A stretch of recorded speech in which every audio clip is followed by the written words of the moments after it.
Good evening, everyone, and welcome. My name is Bill Flanagan, President and Vice Chancellor of the University of Alberta, and I'm really delighted to welcome you here to the President Speakers Series. And just before I begin, I would like to acknowledge that the University of Alberta is located on Treaty 6 territory and respects the histories, languages, and cultures of First Nations, Métis, and Inuit peoples, and all First Peoples of Canada, whose presence continues to enrich our vibrant community. And the President Speakers Series is an opportunity to hear from some of the remarkable talent at the University of Alberta. And I always say one of the greatest things about my job is I get to meet so much of this talent at the University of Alberta, meeting our researchers, our students, our graduate students, visiting labs, learning all about the wonderful things happening at the University of Alberta. And as you know, our faculty and researchers come from an enormously wide variety of disciplines. And in the past speaker series, we talked a lot about science and technology and health sciences. So tonight, I'm really pleased to be talking about the social sciences and humanities. In particular, we're going to be diving into the question of power in pluralism. What is the power of pluralism? And this is a topic that is, I think, on many of our minds as the increasingly divisive politics of our times. And how can universities, and indeed, what is the role of universities to play in fostering dialogue, in fostering pluralism, in bringing people together to have conversations about the issues that may divide us as a society. So I'm very pleased tonight to be welcoming two of our colleagues, Dr. Jared Wesley and Dr. Moin Yahya. Jared is a member of the Faculty of Arts, the Department of Political Science, and Moin is a member of the Faculty of Law. And about a year ago, I invited both of them out for dinner, and we had an excellent conversation about pluralism, about the division in our society. And I posed the question to them, what should we be doing as a university to equip our students with the skills that they need to engage in conversation across division? To acquire the skills that they need to be effective citizens in a free and democratic society. And so with Moin and Jared and I have been working on a project, and we'll be sharing a little bit more about this project tonight. But it's launching a new school here at the University of Alberta, the Peter Lougheed School for Politics and Democracy, named after Alberta's 10th Premier.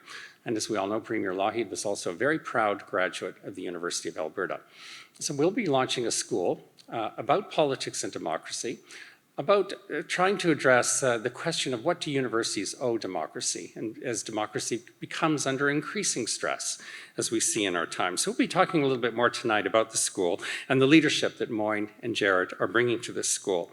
So I'm really pleased that they're both able here to join us, and you're going to be hearing now from Jared and Moin. They're going to be talking a little bit about pluralism, the importance of pluralism, the role of universities in fostering pluralism. And then we're going to be having a conversation where I can ask them all kinds of tough questions, demonstrating our commitment to dialogue.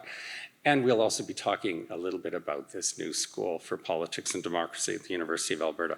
So once again, welcome everyone. I'm also delighted to welcome our Chancellor. Where is our Chancellor in the audience? Yes, Chancellor, thank you for joining us tonight. So with that, I will now turn the mic over to our two speakers for tonight. Thank you.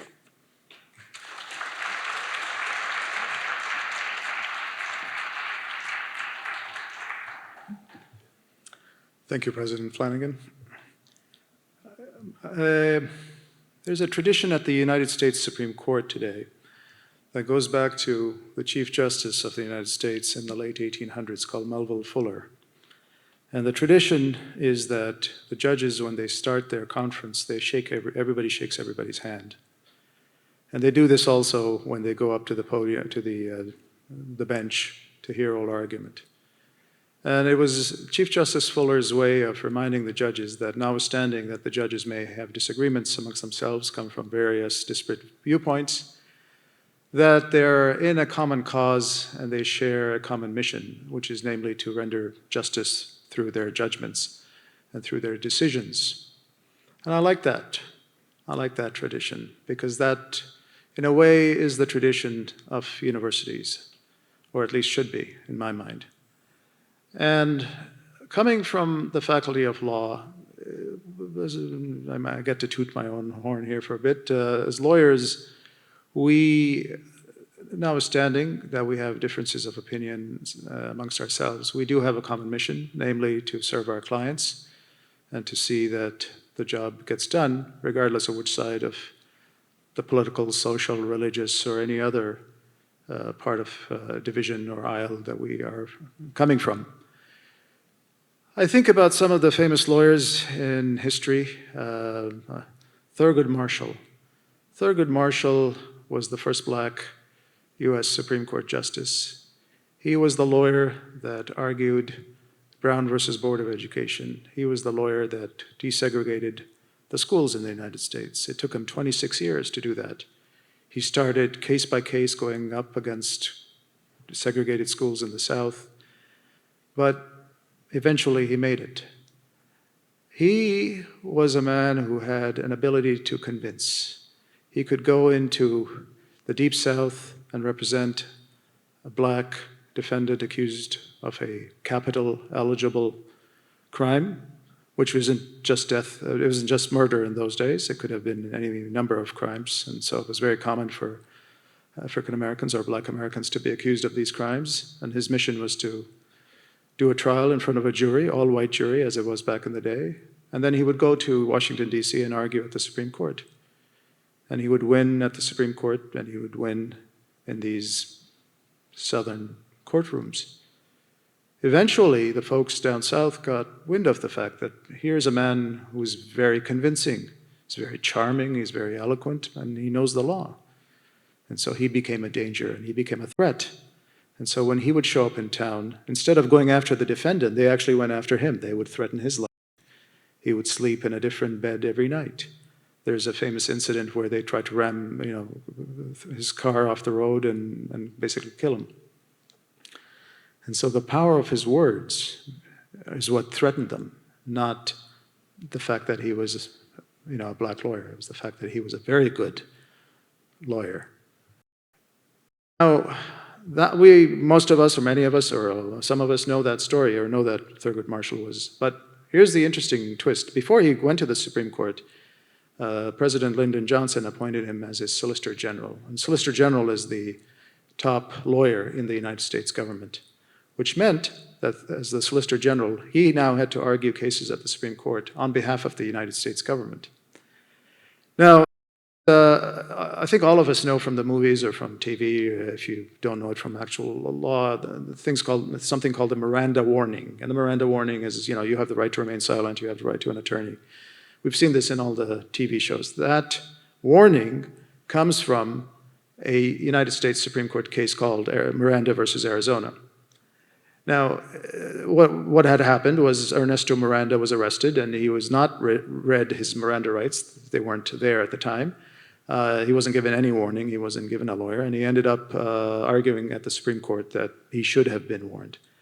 Who was the lawyer arguing against him? Who was the lawyer arguing the government's position that, notwithstanding that he didn't get Miranda warnings or a warning, he should still serve his time in jail?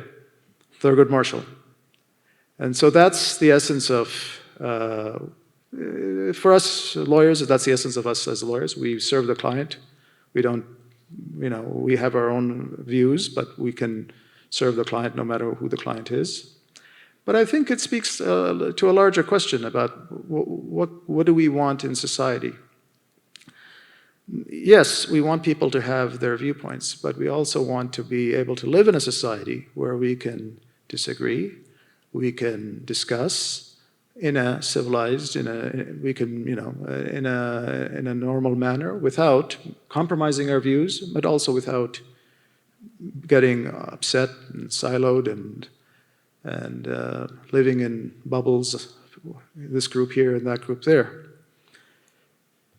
And I think we should appreciate that this wasn't our history, not necessarily. It's a tradition in sort of the Anglo common law tradition, free speech, but it wasn't always in our history. There are cases a lot of them out of Quebec, cases involving something that was known as the Padlock Act. This was an act that required, if you had somebody living in your house that was espousing communist views, you had to kick them out or the house would be padlocked. And so there's a famous Supreme Court of Canada case before the Charter, before freedom of speech is actually built into our Constitution, where a man is teaching communist views, and he ends up getting evicted, and he sues, and it goes to the Canadian Supreme Court. There's cases, another case out of the Supreme Court, out of Quebec, where Jehovah's Witnesses required police permission to leaflet, to hand out their literature. And if they didn't get permission from the police, they were put in jail. And guess what? They never got permission. And so that was challenged also at the Supreme Court, again before the Charter. And what the judges did was to strike down these laws. And notably, Justice Ivan Rand pointed out that there are certain things, there are certain values that transcend the Constitution. One of them being freedom of speech, freedom of expression, because we can't have a democracy. It's so intertwined with being a democratic system. And our Constitution, even the Constitution of 1867, actually very explicitly says we are creating a parliament to be just like the parliament in the UK. At the time of the founding of Canada, the parliament in the UK, that was a core value that was being expressed or was being espoused by the parliamentarians there. And so we have always had a tradition in our legal system of free speech and free expression, notwithstanding that there have been attempts by governments over the years to try to curb them from various angles. And one can just take a narrow, sort of what we call a black letter view. We can just take a narrow view and just say, free speech is just a technical legal thing that you lawyers like to talk about. But I would argue that there is something fundamental about freedom of speech that goes to the essence of what we as a society want in our political life. John Stuart Mill, in his various writings, advocates for free speech because he says it's the best way to get at the truth. It's a marketplace of ideas, a term coined later by Oliver Wendell Holmes, but you see it in his writings earlier. No one person has a monopoly on the truth, and if speech gets restricted to certain types of speech and by certain types of people or certain groups, other than the political issues and legal issues associated with that, we run the risk of the truth being hidden, the truth never being discovered. And here, being at a university where the whole goal, the whole raison d'etre is to discover the truth, is to find out new things and experiment and see what, whether it's the cure for cancer or whether it's the cure for what ails us politically. We cannot get at that if our speech is curtailed. What we are seeing in the United States with, I think yesterday they just revoked the visas and deported 6 foreign nationals who happen to be living in the United States for tweeting what they called offensive tweets. The problem is that we have become complacent on what our value for speech is. And so when we start differentiating and delineating, saying this speech is protected, this speech is not protected, this speech is okay, this speech is not okay, then you run the risk of creating the toolkit for the Trumps and others to start discriminating against speech they don't like. It might be somebody else tomorrow who gets to discriminate, and they might discriminate against speech you don't like. But the problem is that today, the person who's got the toolkit is discriminating against speech that you may like. And that's why if you are going to establish a norm or establish a legal rule, you want to establish a norm or a rule that is neutral, irrespective of who's enforcing the rule. I like to ask my students when we have this discussion, when I used to teach constitutional law, do you think there should be restrictions on speech? About half or a third of the students say, yes, there should be. I said, great. These restrictions that you're going to impose, you realize it's going to be President Trump that's going to be enforcing them. Are you okay with that? Because if you are, then fine. But if you're not, then your rule has a problem because it depends on who's enforcing it and not the rule itself. Your rule is not neutral in terms of enforcement. In fact, the irony of the whole Charlie Kirk onslaught against people who tweeted so-called offensive tweets was that the Attorney General, Pam Bondi, when she was asked, well, isn't there such a thing as free speech? Like, don't you believe in free speech? And she said, well, there's no free speech for hate speech, which was kind of ironic because, first of all, that's wrong legally in the United States. It might be true here in Canada. But also, her crowd just 5 minutes ago were tweeting, there is no such thing as hate speech, exception to free speech. So it shows you that if you do generate a norm, a mantra that everybody starts reciting, then eventually even your arch opponents will start embracing your toolkit, and they will start using it and utilizing it and weaponizing it, perhaps. So we want to be vigilant on the question of speech. Now, that's a broad topic. Let's bring it down to campuses. Let's bring it down to universities, because I can't solve the legal issues or the political issues. There is a perception, right or wrong, and we can maybe discuss this at the Q&A, and we can discuss it afterwards, and it's never going to be resolved, but there is a perception that there's a sort of a chilled atmosphere on campus. Certain students feel that they don't have the freedom to speak.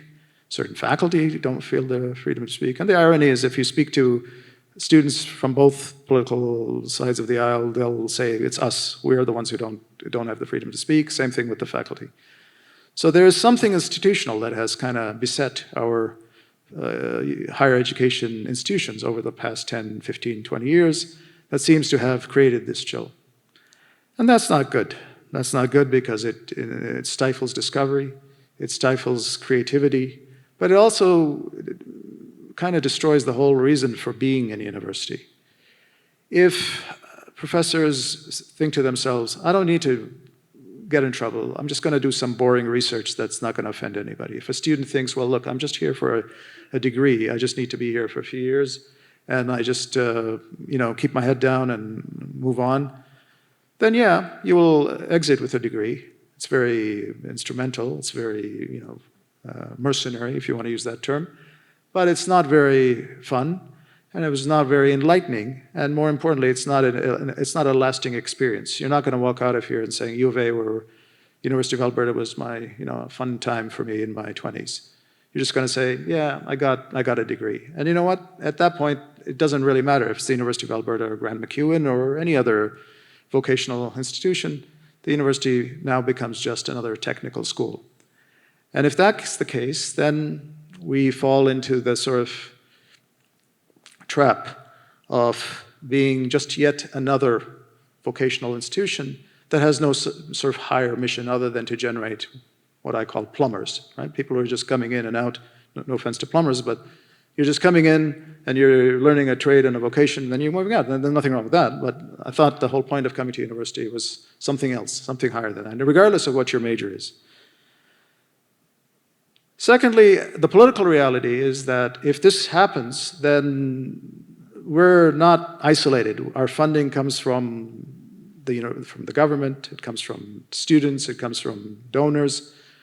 And the political reality is that we're not autonomous. We have political masters that legislate things and dictate rules.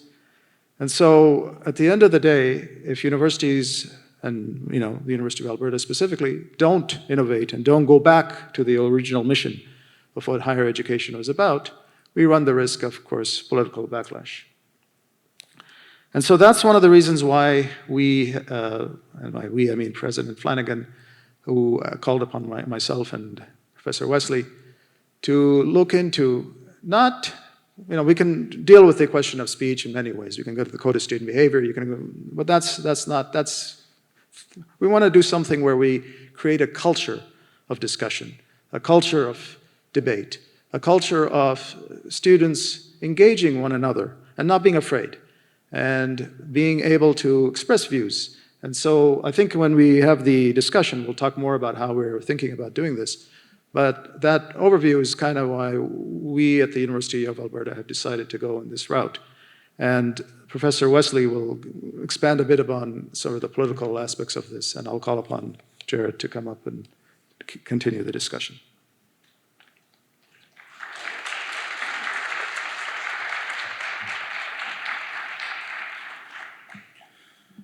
Great, thanks, Moin.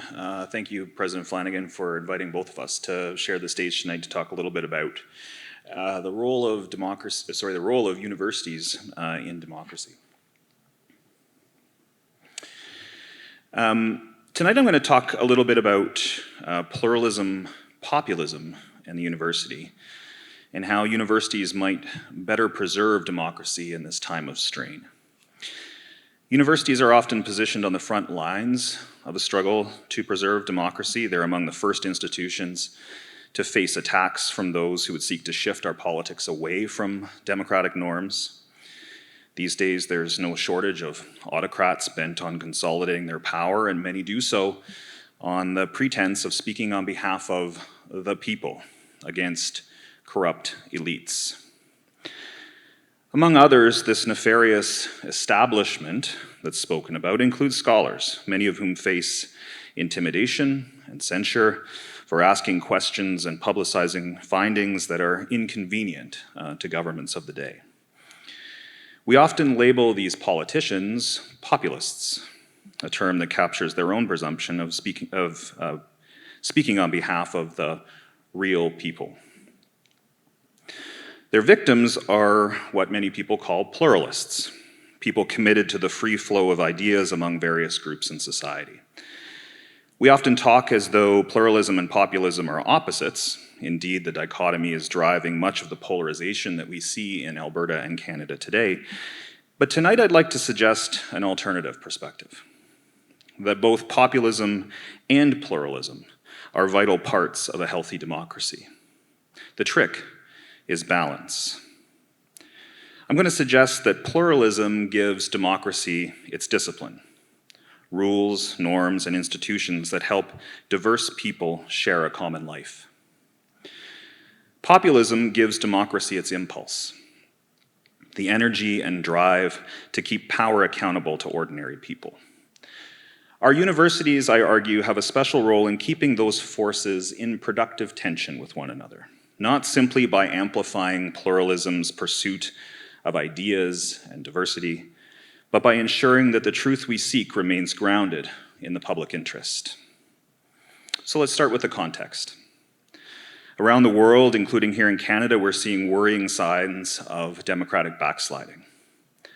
Polarization is dividing our communities into us versus them. As the divisions deepen, Michael Ignatieff warns us, the different sides start to view their adversaries not as opponents to be defeated at the ballot box, but rather as enemies to be vanquished from the public field entirely. In some cases, the sides turn to violence to achieve their ends, and this sort of physical intimidation is the very antithesis of liberal democracy. Yet worrying numbers of Albertans and Canadians now view it as a necessary means for taking back their communities. Trust in institutions and democratic actors erode as each side feels it's better to win by ignoring the rules and norms of democracy than to lose while playing by them. Citizens become frustrated and disengaged, feeling that their voices are no longer matter. And these sentiments are not confined to one side of the political spectrum. Folks on the left, the right, and in the center are increasingly turned off of and tuning out of democratic politics. So where do universities fit in? Are we making things worse? Or can we help fix them? I believe the answer depends on whether we see ourselves as participants in democracy or merely observers of it. If we act only as observers, producing knowledge for others to use, we not only risk drifting into irrelevance, we may well bear witness to the further erosion of our democratic norms and institutions. If we see ourselves as participants, shaping civic habits and democratic norms, then I think we can be part of the solution. Now, a lot of people assume that the polarization we're experiencing in our politics is simply between left and right, and to an extent that's true. Progressives and conservatives do tend to disagree, although in giving talks like this to my American friends, they often find it ironic that we have progressive conservatives in Canada. But for the most part, progressives favor a more expansive role for the state in economy and society, and conservatives do not. But they've always disagreed. What's different now? There's been a sorting of people into different ideological camps who also disagree on the fundamentals of democracy. Folks on the left side of the spectrum tend to be pluralist, meaning that they see value in including many voices in decision-making. They see value in different groups competing and collaborating and favor protections for minority interests from the majority's influence. Meanwhile, populists today tend to be on the right. They view politics as a moral struggle between the people and the corrupt elite. For populists, the government should serve the interests of the greater number, adhering to majoritarian principles of policymaking. This left pluralist, right populist divide is exacerbated even more by partisan and geographic sorting. Folks in rural areas tend to be right-wing, big C conservative populists. Folks in urban areas tend to be pluralist and support left-wing parties. These are generalities. Not all rural folks and urban folks fit these stereotypes. And these divisions are not inherently bad. In fact, liberal democracies thrive when these viewpoints are in balance with one another. But when the populist-pluralist struggle becomes a dog-eat-dog, zero-sum fight for the future of our democracy, bad things happen. Pluralism without populism is unmoored from the public good. Populists keep pluralists from running roughshod over the popular will. They remind us when policies and politicians are out of touch with the common person. They push us to ensure that the knowledge we help create is not walled off in the ivory tower. On the other hand, populism without pluralism is unchecked from majoritarian impulses. Pluralists keep populists from running roughshod over minority rights. They remind us when solutions verge on the tyranny of the majority. By emphasizing multiple perspectives and the pursuit of scientific truths, pluralists help protect us from the mis- and disinformation that often accompanies so-called common sense solutions to complex problems. In other words, pluralists keep populists from removing the checks and balances necessary to prevent us from drifting into illiberal forms of democracy, as we are seeing in the United States. Just as populists keep Canada from drifting towards a liberal form of autocracy, where minority interests are protected only by the will of unelected officials. Some label Singapore and Hong Kong in this way. I'm by no means the first person to point out this tension or these contradictions between liberalism and democracy. Philosophers like Benjamin Constant and Carl Schmitt have long noted the internal inconsistency within the term liberal democracy. When confronted with a problem, liberals or pluralists want to engage in debate. Democrats and populists want to make a decision. The answer is not to settle this debate, but rather to cultivate it. Populists and pluralists ought to be in tension with one another, and neither should seek to vanquish the other. Now, don't get me wrong, there are real and deep differences between the pluralist and populist view of democracy. Pluralism starts with society as the many. Key agents are diverse groups who share space and power, while populism starts with society as one. The key agent is the people. Pluralism pursues the common good. It's something we build together, we argue over, and we keep refining. Populism pursues the public interest, which is treated as inherent and often personified in the leader who claims to channel it. As a result, each sees a different threat. For pluralists, it's concentrated power that smothers diversity. For populists, it's corrupt elites who hijack institutions and ignore ordinary people. That leads to two different styles of democracy. Pluralism prefers decentralized power with checks and balances, and populism prefers consolidated majoritarian rule. In terms of politics, pluralism prizes negotiation and consensus, accepting slower progress to keep things moving. Populism frames politics as conflict, often zero-sum, which means that clarity comes from drawing lines and picking sides. So their focus diverges as well. Pluralism centers debate and dialogue, even if it risks paralysis. Populism centers loss and crisis, fueling what some view as vengeance against those who are deemed responsible for society's ills. And the outcomes reflect that logic. Pluralism aims for the greatest good for the greatest number, imperfect but broadly shared, while populism aims for the minimum winning coalition, enough to claim the mandate and move fast. The takeaway here, democracy needs both: the pluralist discipline that keeps power shared and the populist impulse that keeps power accountable. Our job, I believe, in universities is to help maintain that balance. In this sense, pluralism and populism are not opposites, but rather divergent forces in any healthy liberal democracy. Both are necessary in moderation. They keep each other in check. Universities are often placed on the pluralist side of this divide, right? By promoting the value of intellectual debate and pushing back against the principles of might makes right, universities are firmly in that pluralist camp. But I want to hang a question mark on our relationship with populism. Too often, universities find themselves in a pitched winner-take-all battle with populists. The latter are all too eager to join in that fight. The result sees academics locked in an existential struggle with populists bent on defunding them, chipping away at their academic freedom to pursue unpopular truths. Should universities push back against these attacks on pluralism? Absolutely. With everything we have as individual scholars and as institutions of higher learning. As centers of fact-based inquiry, we must reject simplistic solutions to complex problems. We must stand at the forefront of efforts to counter misinformation and disinformation with evidence-based knowledge. We must carefully analyze the conflicts that divide us and resist one-sided perspectives that keep us locked in us versus them politics. But this does not mean that universities ought to seek the elimination of populism entirely. Such attempts will be futile, but they're also counterproductive. A healthy liberal democracy requires both forces, and again, universities should help find that balance. We can do this by teaching how to argue without animosity, to question without contempt, and to disagree without losing our common desire to find the public good. We can also do this by recognizing that scholars and scholarships owe a duty to that public good. The biggest tension, of course, is over the whole notion of what truth is and what the public good is. On campus, academic freedom doesn't mean entrusting truth to a small group of people who already agree.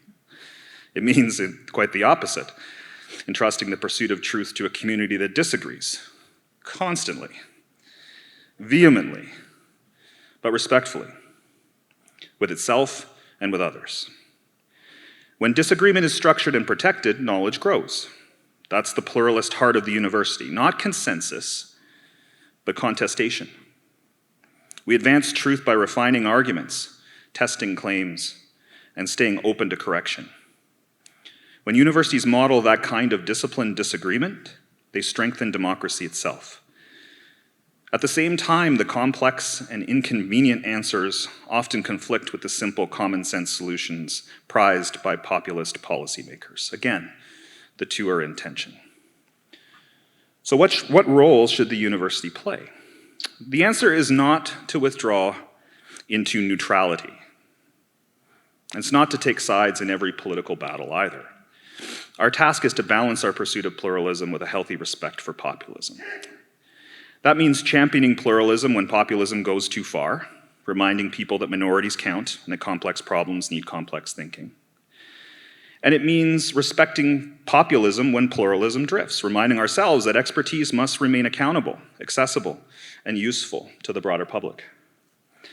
This does not mean ceding ground to populism. Pluralists must stand up for the importance of knowledge for knowledge's sake.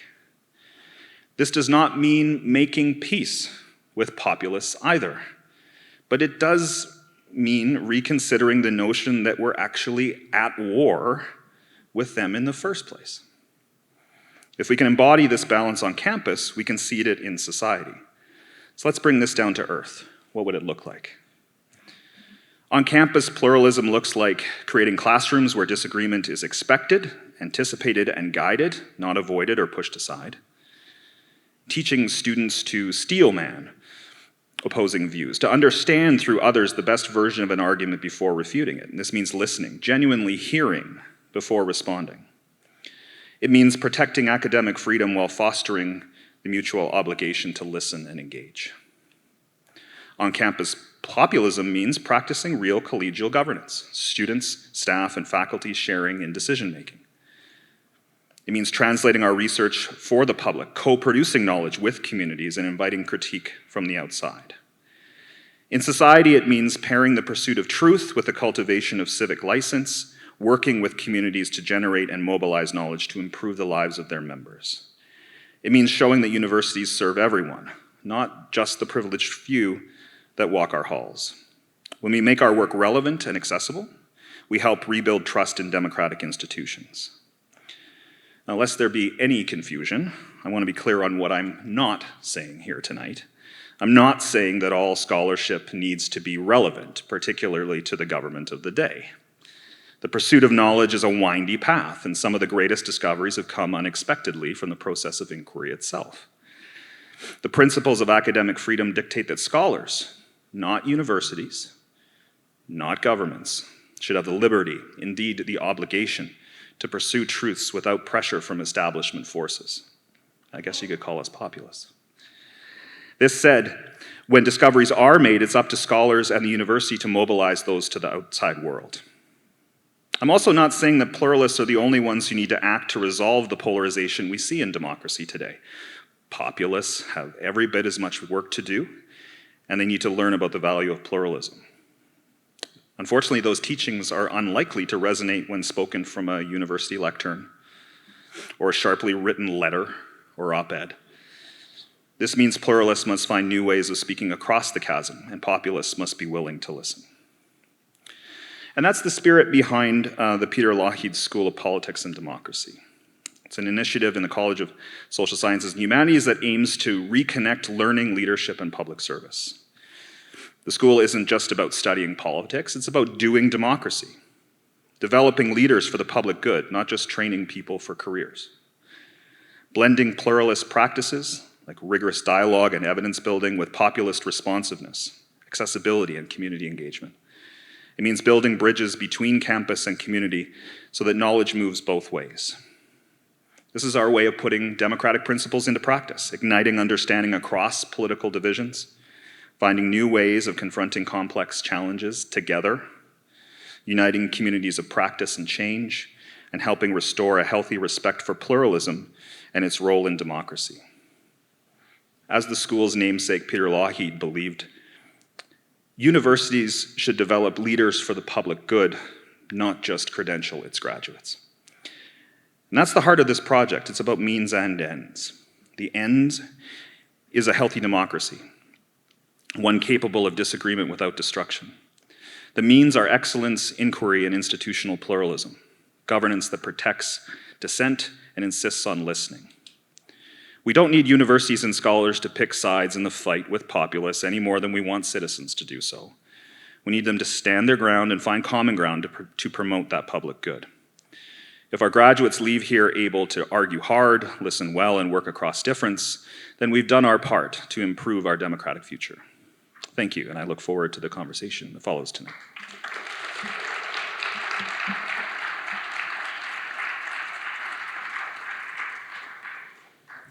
Well, thank you, Moin and Jared. Fascinating conversation. And I had a few reflections as I was listening to both of you speak. And one thing, Moin, I wanted to start with, you talked about the concern that there's a chilled environment on campus. And I know this is a very controversial idea. We will have colleagues who will deny this vehemently and say that this is fabricated, this is not true, it has never been true. We might have colleagues who might say that in fact, the environment on campus has changed over the last 10 or 15 years. So I'm curious to get your thoughts from both of you on that question, and in particular, your thoughts about the University of Alberta. And if it has changed, what should we be doing about that? Jared, maybe you ought to start because sure. Moin's already Yeah, I mean, on this. I've seen the survey results. We've got an internal survey of students that show, about 25 to 33% feel somewhat uncomfortable having conversations with people with whom they disagree.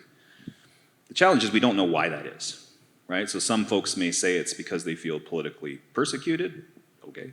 Other folks may say it's because they don't feel like they have the capacity or the competence to engage in those discussions. Other folks may say it's just pointless. the world is so polarized, why on earth would I engage in the first place? That's kind of the common sense in a lot of cases for some of our students. I can say from a political science perspective, I teach students from across the political spectrum. We try to create spaces where folks do feel like they can bring their authentic selves to those discussions. And we hope that these new courses that we're developing and the co-curricular and extracurricular activities through the School of Politics and Democracy will give students more confidence to have those discussions. Thanks, Moin. Whether it's real or not, there is a perception of that, whether it's inside the university or whether outside. And to some extent, it's actually, the perception is even greater outside the universities, that there is this chilling culture inside the universities. And so, we can quibble about whether it's real or not, but I think this is a good opportunity for which you seized upon by, initiating the creation of this school to try to do something that will, we can't solve the world's problems overnight, but we can try to create a culture on campus. This school is not meant for a particular faculty. It's not meant for a particular group of students. It's open to all students. It's a certificate, and we can get into a discussion of the details of that certificate. But it is aimed at the wide student body, and so the hope is that as many students on campus at some point throughout their academic journey, take one or all of the courses that this certificate will have to offer, and that'll be our first step in a contribution towards this, goal of reversing what is perceived to be a chilled atmosphere. Yes. And Jared, I was quite intrigued by your idea of populism and pluralism as being in balance, and that the role of the university is somehow to maintain or foster this creative tension. And I'm just going to play the devil's advocate here. I thought you went very easy on populism in your description, and that there can be a creative tension between the two struck me as somewhat optimistic. It seems to me that populism is at its core hostile to pluralism and democratic values, and that democracy, of course, must be accountable for the public good. And of course, that's the foundational driving motor, or that's really the foundation of a democracy. I don't know that you need populism in order to underscore that commitment to the public good. So I just wanted to get your thoughts on that. Yeah, anybody that's read anything I've written in the last 4 years will know, would never accuse me of being easy on populists. There's a lot of, I'm not a populist myself. But I think where populists become problematic for democracy is when they start to remove checks and balances on their own power. So most politicians, by their very nature, will try to consolidate power, okay? Pluralists will as well. But it's when they start to remove checks and balances, like independent watchdogs, legislative watchdogs, or when they start to replace gatekeepers with partisans who are going to call balls and strikes in a way that favors their party. When they start to, pass laws that are not just unconstitutional, but in fact anti-constitutional. That's where I have a problem with populists, and that's where I think we as scholars who study these sorts of things have an obligation to call it, right? Not to call balls and strikes in politics, but rather to say the game is at stake when we start to remove, not just change the gatekeepers, but start removing the gates. That's when we start to see real problems.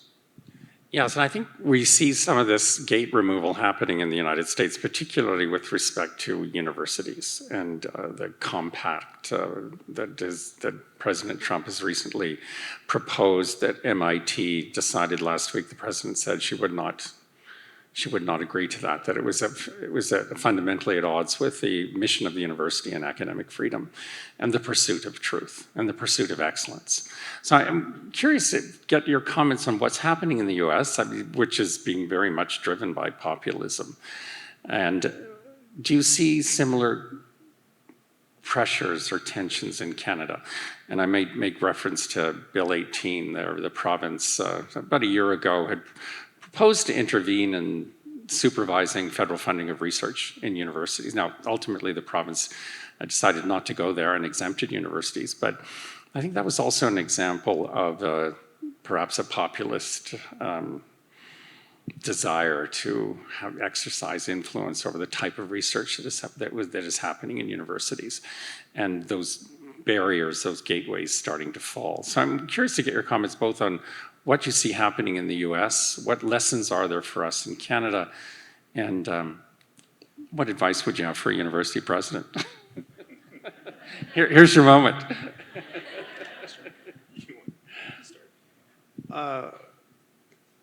This was the point I was trying to make, that we in universities are not removed from politics and we're not removed from the general public. And so the more we become removed, the more the public perceives us as basically either useless or working against the very values that the public wants or cherishes or holds dearly.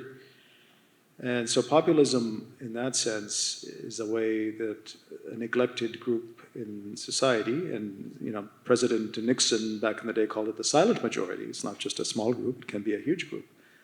It's a way for them to reassert control over what they see as billions of dollars of taxpayer money going down the drain for useless arts and useless sciences and so on and so forth. So that's the perception. The fact that all these American universities, the lever that, and then a lot of them are private, the lever that the federal government, through which President Trump is using, is federal funding, shows you how much even those private universities are dependent on federal funding. I mean, if all those universities were receiving zero federal dollars, he would have no leverage whatsoever against them. I mean, he's not going after state schools, and he's going after private schools, universities with billions of dollars of endowments, and they still need this federal funding. So that's sort of the political reality. So populism, we can boo-hoo it and all we want, but it's there, and it's our role as members of the public. We are ultimately part of society to acknowledge that and understand how to work in that system. Look, in Alberta, you talk about Bill 18. I mean, you go back to the social credit days. I mean, some of the most famous cases that came out of the Supreme Court of Canada were the Alberta reference cases. The Press Act, right, the Accurate News Information, whatever it was called, Act, where the government said, look, anytime the press publishes something untruthful about the social credit economic program, we have a right of reply.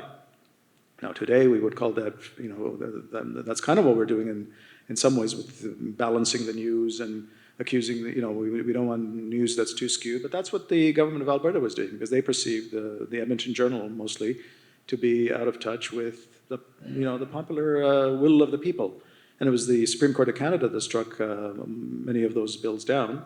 And Justice Cannon in his concurrence says, look, again, speech is so fundamentally intertwined with democracy, right? This is not even an issue of, this is not even something you can toy with the monkey with. And this is, again, before the charter by, 50 years. So we've gone through these episodes. By the way, the funny thing is, they also tried to cut funding for the University of Alberta back then. One of their first budgets, they specifically cut the funding entirely for one particular department. You want to guess which one?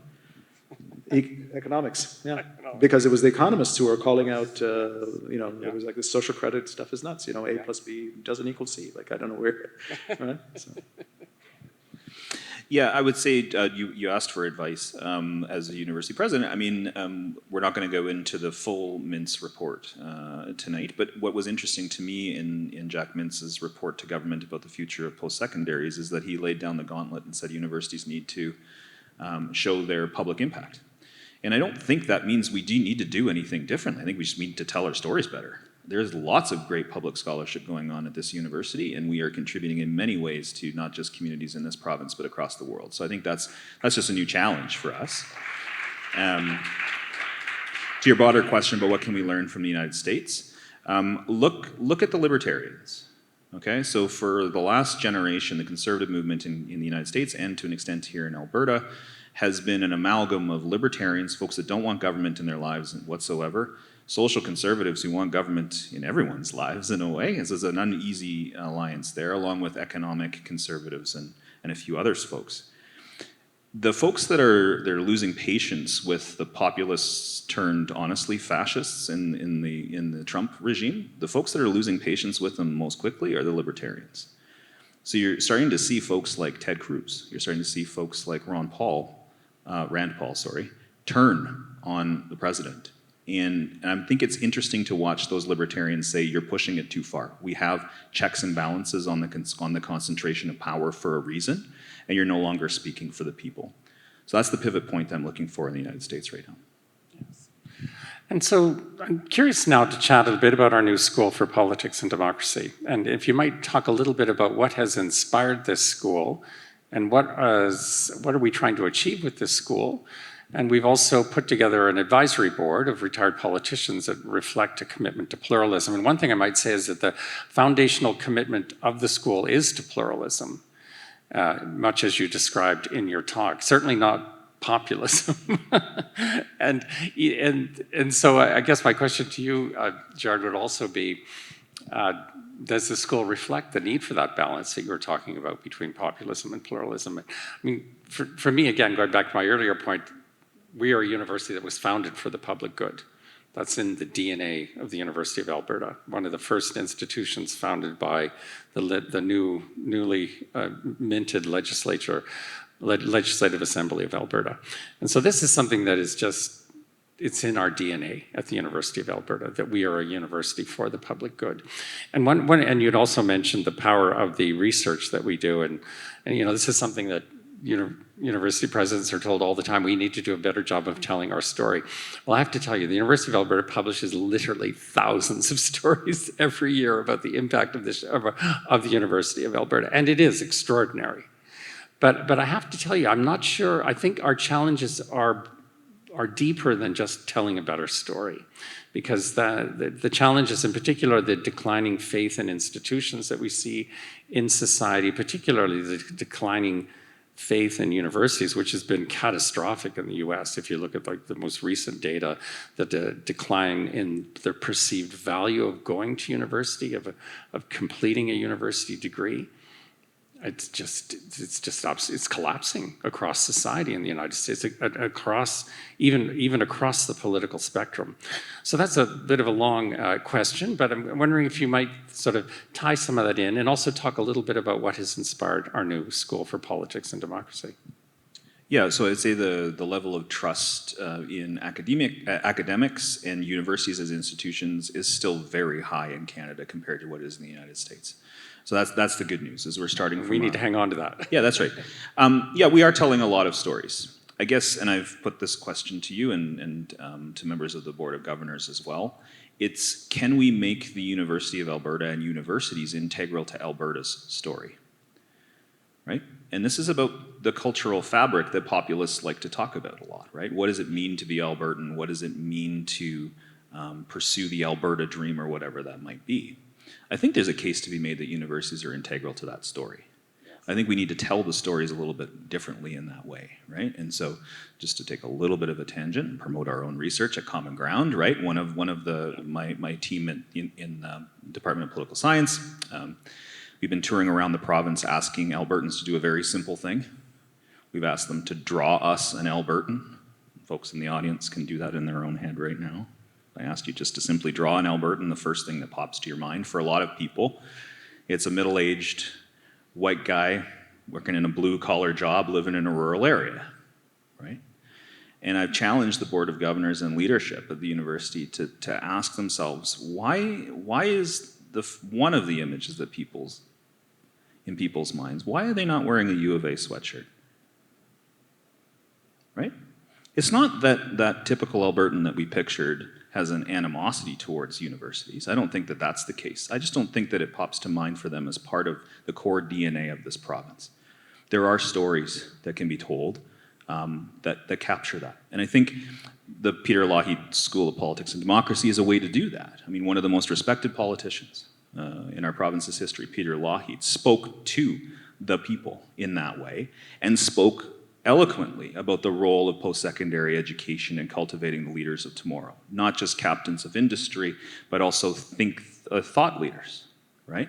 And what we're trying to do with some of the academic programming that Moin and I are working on is to instill that sense that regardless of what field you're in here at the U of A, regardless of what career you pursue, regardless of what community you go and live in, and most of our graduates, will stay here in Alberta, that you leave with a sense that the university has prepared you to have difficult conversations like the ones we've been talking about we need to have today. Canada is fortunate that it has a huge, we're one of the higher percentage countries in the world with percentage of the population, adult population that has gone to a university. I think we're even higher than the United States. So that's good news and bad news. It's good news because it means that universities clearly are an integral part of a good chunk of the population's life, that they've all gone to university. The bad news is that if we don't do a good job, then it sticks with them, right? So that's the reflection. I can tell you, having done at least one degree in the United States, having done one degree in the United States, the feeling of loyalty to your university, they inculcate it in you much better than, not just the U of A, but any Canadian university. I've been to Toronto, I've been to U of A. And it's just a different level of loyalty that they build in. Notwithstanding the public trust has declined with institutions in general, individual students and individual graduates have a very high attachment to their university. And that's Jared's point about people wearing the jersey, right? So in the US, you'll see somebody wearing, whether it's a Harvard jersey, Yale jersey, or Arizona jersey. I mean, you can just identify someone almost geographically by the university T-shirt or jersey they're wearing. In fact, you see somebody from Arizona, you say, oh, you're a Bobcat. You're from Texas, you're a Longhorn, right? So there's even people start using the sports teams as the shortcuts. So that, I think, is something that is a challenge for universities in Canada in general, not just U of A specifically. But I think what we're trying to do, and under your leadership with this school, is to at least give the students who come, regardless of what program they're in, another experience, something that when they leave, in addition to whether they get an accounting degree, an engineering degree, a science degree, an arts degree, they also can at least have taken one of the courses, maybe the full certificate, and when they get out of there and get out of the university, they're out there in the workforce, they can say, there was something really there was something that I really opened my mind. I didn't appreciate it at the time, but now that I'm out in the workforce, yeah, that course was really good. I really understood. That's the kind of impact I think we were trying to do in the school. Well, one thing I do want to point out is we have a vending machine at the airport. You've all seen it. It's fantastic. We're selling swag all over the place. We have some of the best swag going. So we got a whole store just right over there, right in this building, full of swag. So and of course, whenever I see somebody out and about around the city wearing U of A sweatshirts, and you see it all the time, I think of you, Jared, and talking about this needs to be more a part of Alberta's identity as well, that we have such great universities. But one thing I wanted to chat a little bit about was our new School for Politics and Democracy and how this all came to be. And part of it was inspired for me by a book written by a fellow classmate of mine in law school many years ago. Now as the president of Johns Hopkins University, and I wrote a book a couple of years ago called What Universities Owe Democracy. He's writing this as a president of a top US university, looking at democratic institutions coming under increasing pressure in the United States, culminated with what we saw on January 6th, where there was effectively an attempted coup in the United States, something that probably none of us ever thought that we would see would live to see. And so in Ron's view, he said that universities are not mere bystanders, and this goes to your point, Jared, in your talk. The universities are not merely institutions that are intended to observe and comment on the affairs of the time. That universities are actually core institutions in a free and democratic society.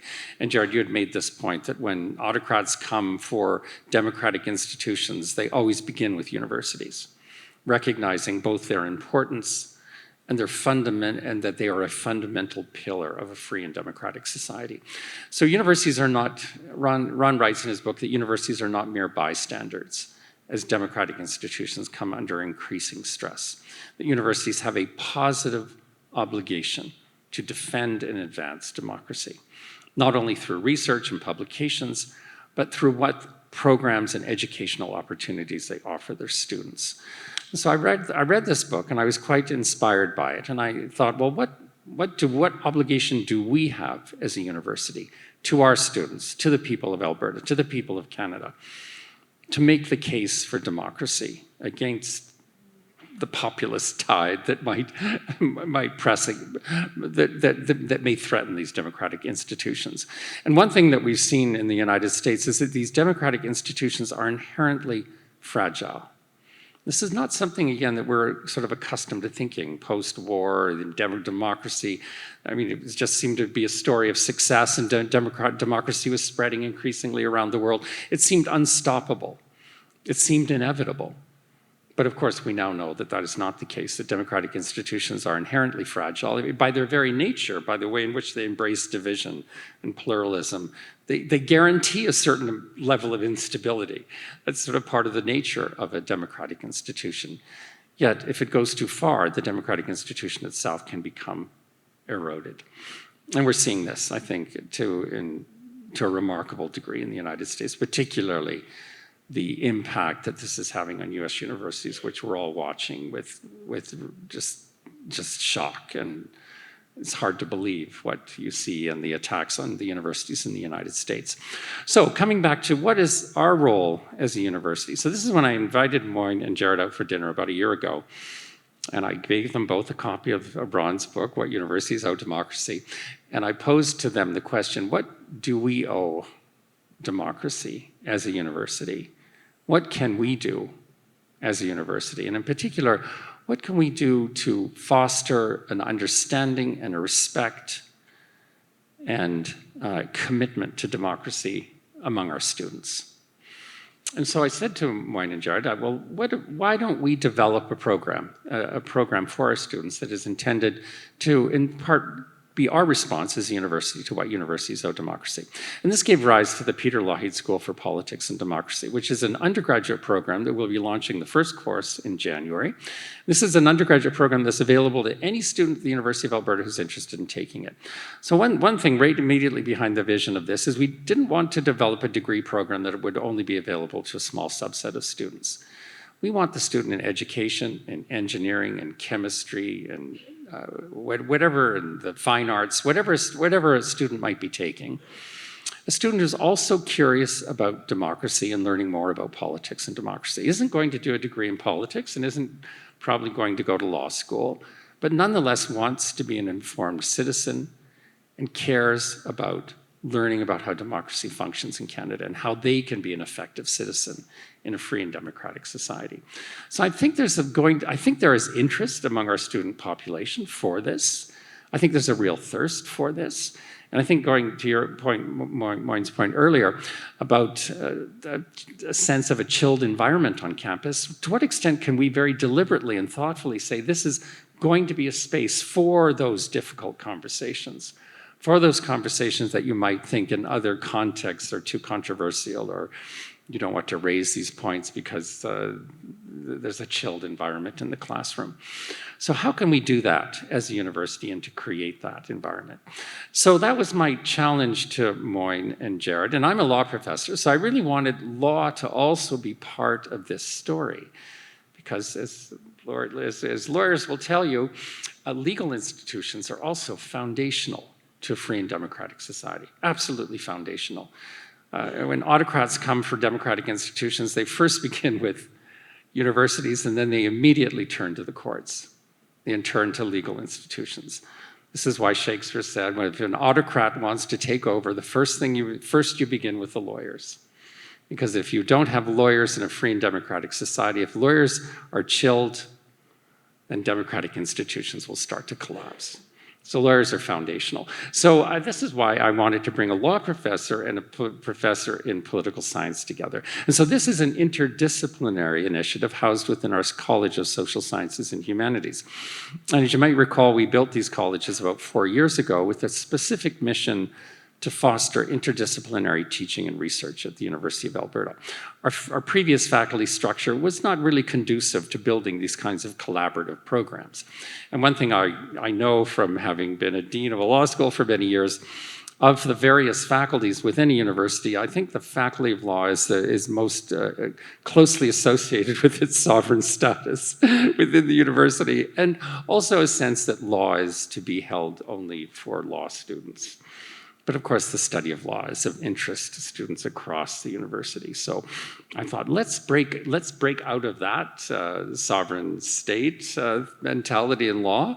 Let's take the study of public and constitutional law and make that available to any student who's interested in learning about the public and constitutional order of Canada.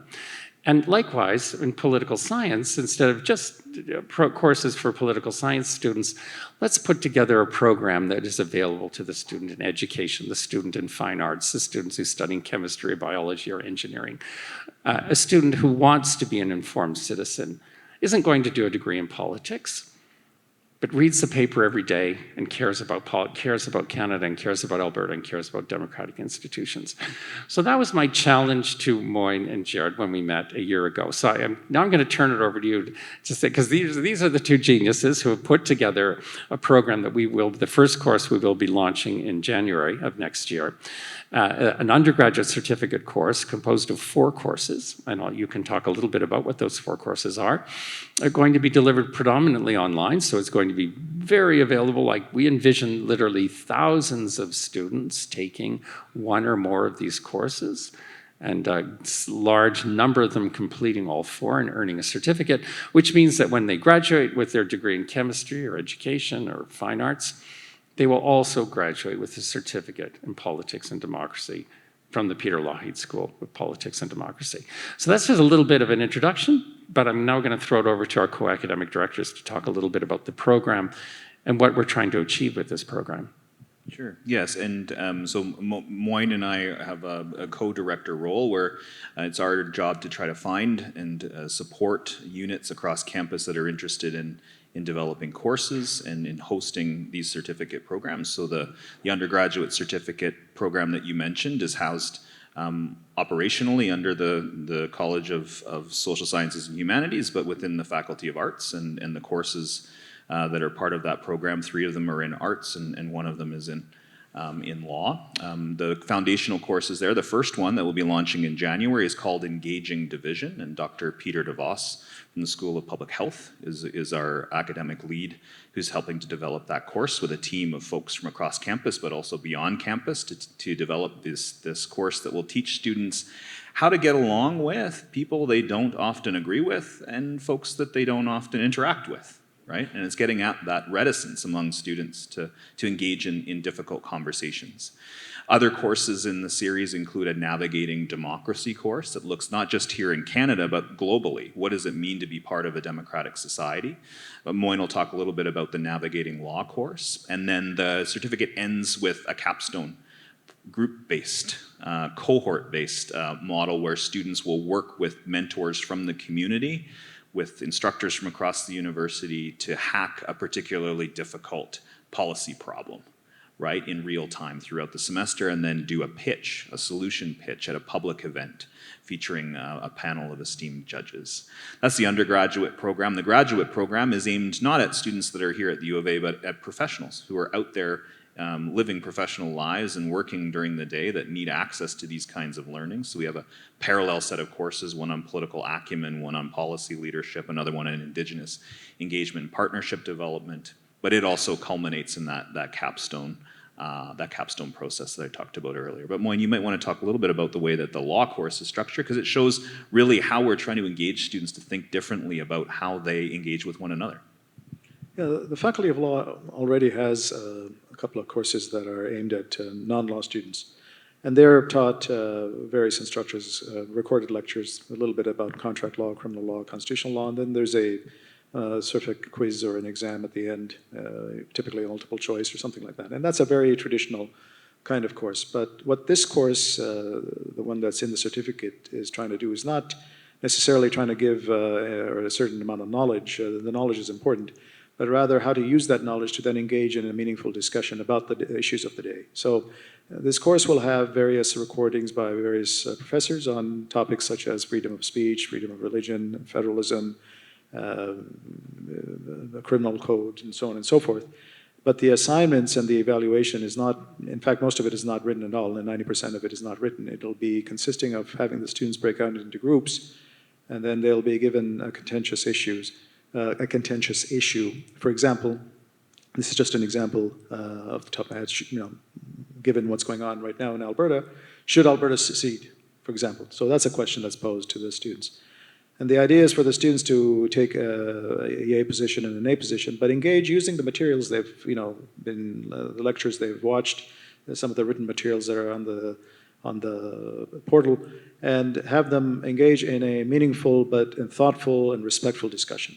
And so the evaluation is not on the actual substance, what is this Supreme Court of Canada case, or what does this Supreme Court of Canada case say, but rather is how do you take the substance that you have received and then use it to engage with a heavy topic. The idea behind it is that you want students to be comfortable with, learning a little bit about the law, but then actually using it, but not just using it to form an opinion, but also form an opinion and then engage with another fellow student to sort of come to a resolution. So the mechanics of how this will be done are being developed, but that's in a nutshell the idea behind the course. There's another thing that we've done with the new School for Politics and Democracy. When we established it, we thought, well, we want to demonstrate a commitment to pluralism and conversation across the political spectrum. And one of the best ways that we can do this is we'll have co-academic directors who reflect a diversity of political views and also disciplines, politics and law. But we've also put together an advisory board of retired politicians who have been very engaged in thinking about how we can structure this new school. So I called up Anne McClellan, former member of Faculty of Law here at the University of Alberta, and Anne was very pleased to agree to co-chair this initiative, and she called her colleague John Baird, who also agreed to co-chair the initiative. So we put together an advisory board composed of two very prominent retired politicians, and we now populated the advisory board with a really remarkable group of retired politicians. Rachel Notley has very graciously agreed to join the committee, and she's been very engaged. James Moore, former federal cabinet minister. Janet Eckerd, the former Minister of Finance in Ontario. Wade McLaughlin, the former Premier of PEI and also President of UPEI. Bob Rae, who's about to step down as Canadian Ambassador to the United Nations. Who else am I missing? Oh, and Chantal Hébert, one of Canada's, of course, most prominent journalists. And so we had a launch of the new school at the Banff Centre about 2 weeks ago, and all members of the most of the members of the advisory committee were able to be there. And I have to say it was a really fantastic event. And pulling all of this together, I wasn't really sure about what the level of commitment and engagement would be, and we were trying to do something here that is inherently complex because we're bringing together such a wide variety of people, all with a shared common purpose, really going to the fundamental question of what do universities owe democracy, and what does the University of Alberta in particular owe democracy. So I have to say I've been so impressed with the members of the advisory committee and their commitment to what we're doing here. And I think it reflects not only an ambition to be a leading school here in Alberta, but this is a school that I think can be a national center for thinking about politics and democracy for Canada, and also link Canada to international, because this is, of course, an issue that is top of mind in democracies around the world. So I think there's really an opportunity here to position the University of Alberta as a thought leader in reflecting on what universities owe democracy at this particularly challenging time. But I'm curious to get your sense of the Banff, the launch, the group of people that we've been able to bring together in support of this school, and what your vision for the school is. What is the impact of this school in 5 years? Yeah, I think the event was inspiring. It was interesting to see the commitment to pluralism across the political spectrum, right? This notion that we can get together and agree on something, and that's that we want more voices at the table, not fewer, right? And that was inspiring.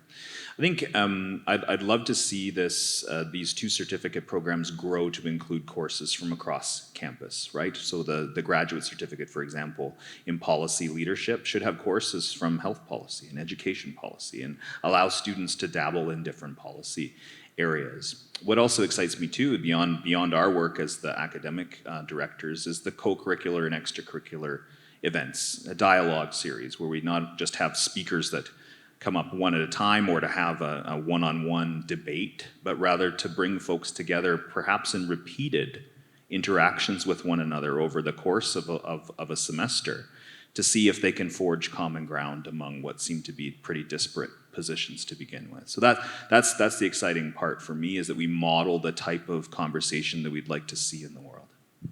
Yeah, I agree. I think the idea is that we start simple and small with a 4-course certificate, law and political science, and then we grow it to different faculties, but we also try to grow the reach of the range of activities, potential internships, externships, speaker series, things like that, so that students who are, again, not necessarily students who are specialized in law or in political science, but students broad range on campus can take advantage of this program.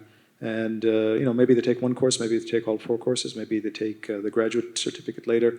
The idea is that they can use some of that skill set, whether it's in their personal lives, just in terms of conversation with friends and family around the dinner table, or whether it's actually something they can use in their job. It's important to, if you get into management position, to bring disparate group of people together and try to achieve a common goal, and maybe some of the skills you learned in the certificate will come to help you. Notwithstanding, you might be, say, a science student who never took a business degree, but by taking this course or 2 courses, you got the sense of how to come to an agreement. So I think there's some potential, but it's something that we have to keep working on over time. Yes, this is a good skill set not only for democracy, but for life. And one thing, in chatting with the advisory board members in Banff, I asked each of them, why did you decide to join the advisory? When I called you up and said, would you join the advisory committee, why did you say yes? And they all had interesting answers, but Chantal Hubert's answer really caught my eye. And because I thought she might say, because she did say, oh, well, when I got the call, I talked to my colleagues about this. And I thought she was going to say, and my colleagues told me I'd be crazy to do this. And instead what she said is, all of my colleagues said, I want your spot. I want to be at this table, because what the University of Alberta is doing matters. That this is really responding to a challenge, an existential challenge of our time. And so I thought that was, I was very encouraged, of course, to hear that. But it demonstrated that, and again, these are politicians that have gone to battle amongst themselves in years past. But they all want to come down and sit at this table together because they care about democratic institutions. They care about civic literacy among students. And they care about having a program that is going to train the next generation of political leaders in Canada with a real foundational understanding of what democracy is and why it matters and how fragile it can be if citizens are not at its defense. So I did get a number of questions from the audience, and I thought I just might go through some of these. And the first one's a good one, a challenging one. Social media platforms and search engines are personalized for each of us, so we each see different facts reported about the same event over and over again. Once the bot figures out what you're interested in reading, that's all you're going to see. Depending on our existing beliefs and preferences, we're not necessarily immune to the influence of what we see in our private online lives. So how do we engage in conversations when we can't even get our facts straight? And how do we get our facts straight? And I might add, and what is the role of a university in addressing that challenge? Well, I mean, that's, I think, why the course, at least the law course, is structured in the way it is to force 4 to 5 students in groups to confront facts. And they may all come from different perspectives on these facts. They may have even different ideas of what the facts are, let alone what should be done with the facts. But then you put them in a room and it's interesting, we're going back and forth on whether it should be in person or it should be online. And I think that we're converging to a little bit of online, a little bit in person, because personas are different in the room, and their personas are different on the screen, and personas are different when they're doing social media. They're just different people, really, at the end of the day. And so to have you discuss on a screen versus in person, I think, and come to the same outcome, not in terms of agreeing or disagreeing, but just in terms of how you get there, I think is a very important skill. And it's also an important thing that we need to impart to students as future leaders. I think the bigger problem isn't that we've got different facts, but that a large portion of the population is just tuning out of politics altogether, right? You talk to politicians, you talk to public servants who are trying to engage people in some pretty heavy issues and policy areas. They're just finding people won't answer the call, they won't answer the email, they won't answer the door. So that's the bigger worry for me. The other thing I would respond with is, I think we've lost the impulse to seek first to understand. A lot of people enter into these political discussions with the desire to change somebody's mind, And that might very well be the outcome you're seeking, but you can't do that until you truly understand where the person's coming from.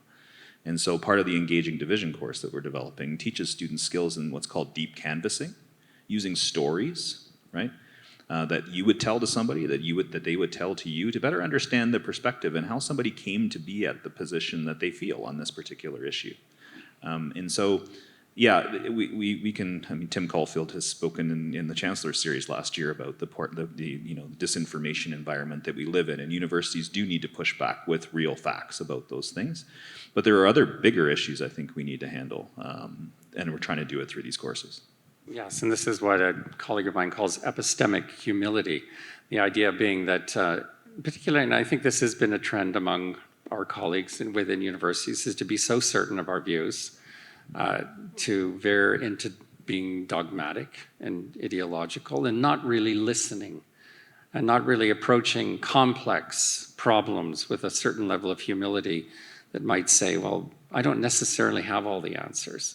Or perhaps some of my conclusions should be questioned, and to be open to that, because of course that is foundational to a commitment to pluralism. So I think the School for Politics and Democracy is also an attempt at reminding ourselves of the importance of epistemic humility. But I have another question here that sort of falls on what we've been talking about. As part of its core, I believe pluralism depends on free speech, open dialogue, and the ability to listen, understand, and respect one another. It feels that there are many forces working against this: politics, funding, security. You had mentioned how people are increasingly disengaged. How does the university support pluralism through these means while remaining relevant and connected to the greater community that is increasingly disconnected?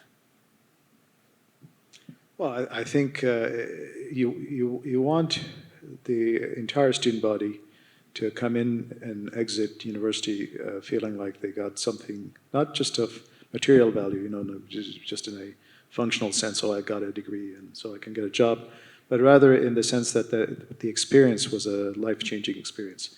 And so if we are tailoring our experiences to certain groups of students only, and the other students are just tuning out, they're just kind of passively going through the motions, just getting their degree and moving on, then we've lost that group of students, but we've also lost the narrative. So I think the idea is that universities need to allow all students to sort of flourish. Jeremy Waldron, he's a legal theorist. He has this book about speech, and he's not a fan of free speech. So he says, everybody should realize, it's not just about them. And I say, no, it's the other way around. It's about everybody, right? It's about everybody, and everybody counts. And so I think we need to at least change the focus. It's not about certain groups, but it's about everybody's involved and everybody's included. Yeah, I would just say, you and I, maybe this is a topic for a dialogue in this series, Moin, but I mean, freedom of speech does not mean freedom from consequences of that speech. I think also freedom of speech comes with the obligation to listen. And I think we need to grapple with those discussions in our classrooms and in our broader community a little bit more. But I'm also cognizant that there's probably some folks in the audience today that are a little uneasy with this discussion, and one of my colleagues down in the United States often put it when he talks about things like this, he's like, what does that mean? You want me to go home and hug a Nazi, right? Am I supposed to be so open that I'm accepting of all views? And it's Anand Giridharadas, who's a journalist down in the States, whose reply was, well, maybe don't start with the Nazis, right? But let's start with the premise that not everybody who disagrees with you is a Nazi. How about we start with that? Right? A modest proposition. Yes. So this is a great question. Both speakers are from the College of Social Sciences and Humanities, Law and Politics. And is the onus on the faculty in these academic areas to promote democracy? Can you speak to the role of other academic fields, for example, STEM, in the work of defense of democracy? Yeah, so I'm happy to report that we've already started to see some of these cross-campus collaborations. So I'm working with Dr. Elaine Hishka, who's a Canada Research Chair in the School of Public Health, and she and I are teaching health policy this semester together. And as our students find out right away, we don't agree on much. But we model the behavior within the class to disagree respectfully and actually show and concede ground. When Elaine makes a great point, to go, I never thought about it that way. That's a takeaway for me. Or, you know what, I'm actually pulled in your direction to think about it that way. But more broadly, what we're doing is bringing students together from the medical sciences with political science students. And the political science students are really learning about health and how health policy and systems work. But at the same time, those health policy students are learning about how knowledge alone is not enough to promote public health. And we learned that in spades during the pandemic, didn't we? That public health practitioners need to learn how to build civic license with members of the public. That it's not simply an information deficit that's preventing people from making choices that are the best for them and their communities, but they need to learn about the politics of things. And so we're already starting to see some of that cross-campus collaboration, and the school will only help to promote that. Yeah, and I think what STEM can benefit from a program like this is that understanding that there's, back to John Stuart Mill, there is no one has a monopoly on the truth, and we only discover the truth by having these discussions. That's the marketplace of ideas. So you may think that something is true today through experimentation, through further studies. When I think of all the medicines that were once marketed as safe, and then 30 years later, they turned out to cause cancer, have side effects, pulled off the market, and so on. So there has to be, and if it weren't for other people and naysayers or people who were saying, no, that drug is not safe, these drugs would stay in the market and continue to cause harm. So we need a bit of humility both ways, right? So the STEM needs to also have a sense that they're doing important work, but they also don't have a monopoly on the truth, and to understand how they can then convey their facts to society. I think that's where this program or any other social science program, but specifically ours, can help convey that messaging, right? How do you convince people who are hesitant to take a certain drug or vaccine? What's the art of dialogue? What's the art of persuasion? It's not, state-imposed thought. You must take it, and therefore you're, otherwise you're just going to get resistance, and you're going to get people not only resisting your particular efforts, but complete distrust in the whole institution, including STEM entirely, right? So I think that's the bigger challenge for society and for universities, broadly speaking.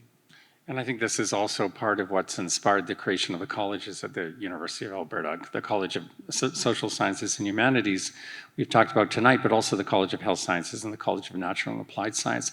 And each of the colleges have a mandate, specific mandate, to foster not only interdisciplinary teaching and research within the college, but among the colleges. And so now we have 3 colleges with an explicit mandate to do this. And this was a very new move for the University of Alberta. We're the only university in Canada that has made such an explicit commitment to interdisciplinary teaching and research. But I think, as we all know, the most important questions that society is grappling with are all inherently interdisciplinary, and we've seen this in the question that we're talking about tonight as well. And so I think our commitment to interdisciplinary teaching and research, as reflected in the school and our colleagues here tonight, is a real a competitive advantage for the University of Alberta in terms of our ability to produce cutting-edge research. But we're almost out of time, but I'll just one other question which requires you all to peer into your crystal ball. In the next 5 years, how do you think democracy and the political landscape will look like in Canada? You're a political scientist. Right, yeah, the political scientist, right? Yeah, okay. I'm not a futurist, but I do listen to a lot of futurists. So I'm going to give you not a prediction, but my hope. Okay, my hope is that we lose faith in social media as a source of truth, and I think we're right, and I think we're close to that. I think the United States is an interesting case study, again, where a lot of folks, particularly on the right side of the spectrum, are now starting to lose faith in even truth social as a source of truth. And I think what we do from there, universities need to position themselves as a place where people can turn for accurate information about how to navigate the many challenges that they're facing. But I think with AI accelerating the slop that we see on social media, eventually people are just going to say, I can't trust this. Who can we trust? And universities have got to be there as a place that people can go for that trust. I'm optimistic just because I think if history tells us anything, I mean, when I was born, I'm not that old, but I guess I'm old enough now. Spain was still under martial law. Portugal was still under martial law. Greece was under martial law. These are European countries that we think are, paragons of democracy, and yet there were at least 3 of them that were under martial law. There were attempted coups in some of these European countries. So now if you went to those, just to Europe, and you said, what's the odds of a military coup in Europe? Probably not 0, but not that great. I think the same can be said about Canada. And even the US, I think, is just a particular phase. I'm not that concerned. I think there's a certain arc of history that goes. Now, I think there are other challenges that society can face, but in terms of the question of democracy, I think I'm optimistic.